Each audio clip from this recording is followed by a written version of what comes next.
বিশ্বের সব মা একদিকে, আমার মা একদিকে। সবার টাকা একদিকে, আমার মায়ের টাকা আরেকদিকে। আমার মা ভাবে আমার মায়ের সব টাকা আমিই চুরি করি।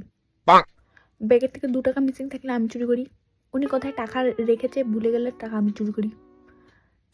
টাকা ব্যাংক থেকে কেটে নিলে সেই টাকাও আমিই চুরি করি। আমি কি চোর? চোর মনে হয় আমাকে? আমার এই মুখটা দেখে কি চোর মনে হয়?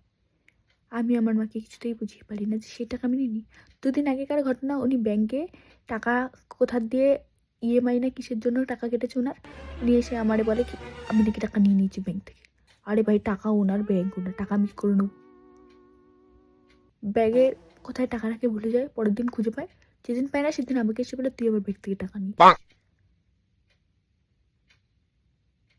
এটার কোনো মানে হলো? আমি টাকা চুরি করিনি মা, আমি টাকা চুরি করিনি।